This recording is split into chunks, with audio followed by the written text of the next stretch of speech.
Now, in this week's stock picks, Union Pacific Corporation, Sunpower, and Johnson & Johnson were up for analysis. Timothy Kiarie from Scope Markets Africa brought us his assessment of these counters, kicking off with Union Pacific's latest M&A action, a deal to merge with Norfolk Southern. Before we go to the merger, without looking even at the merging, the potentials that the merging could bring into. If we look at the financials of UNP, it displays quite some strong fundamental credentials, especially in the US freight rail sector.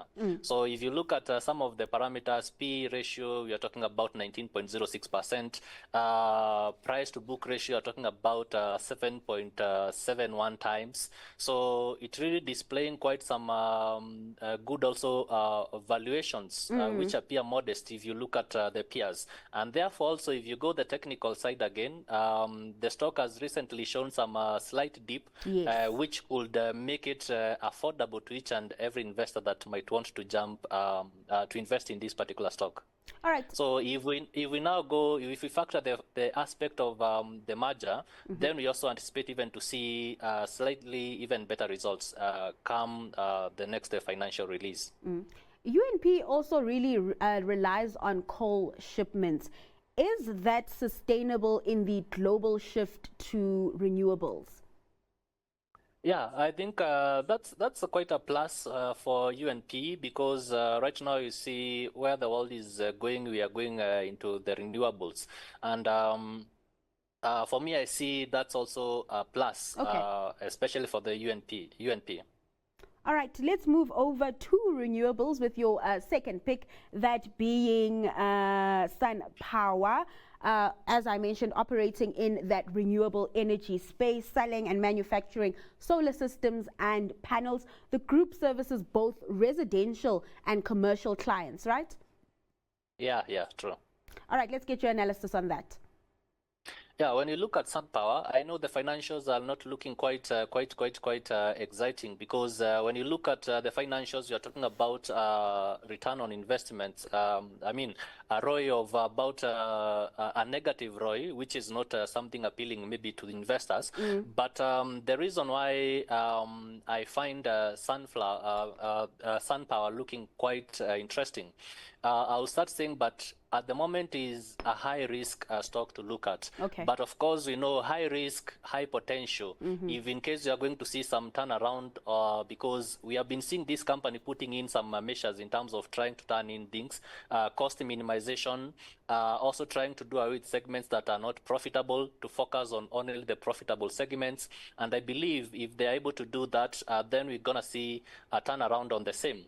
And that means that high risk, high return. So this is a stock for someone who is willing to accept the high risk at the moment, because where it stands, it's high risk. But for me, I'm seeing high returns in case things are going to turn around. And we are seeing those efforts for the company trying to make things turn around.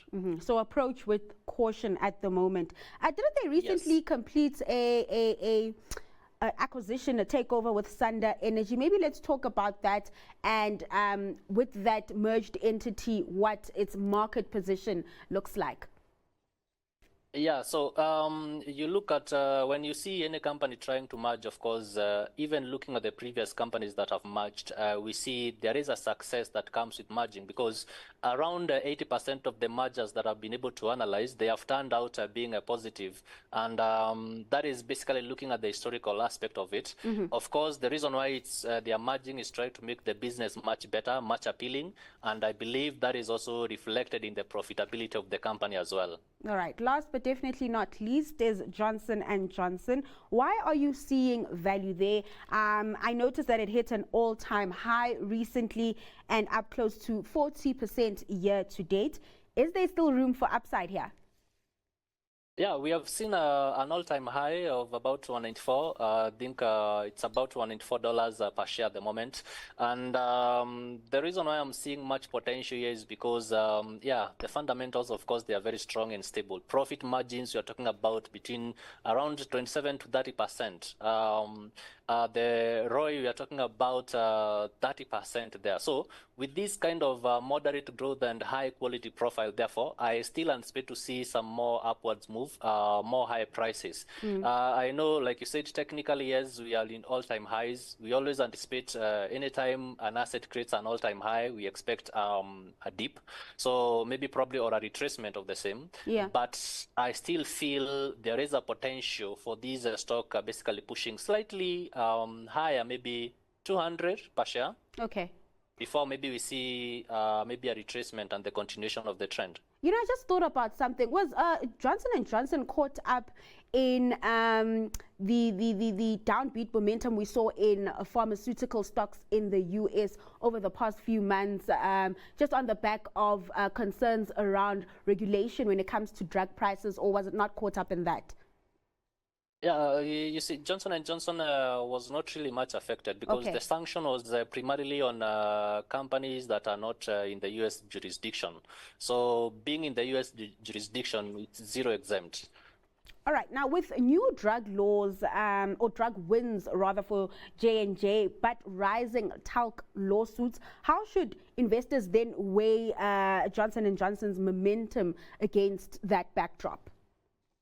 I think these should be best, especially for investors seeking solid health exposure with defensive characteristics. For instance, if you look J&J, basically it offers a balanced mix of quality business fundamentals and favorable technical indicators, and therefore I don't see that being quite a much bigger problem for J&J.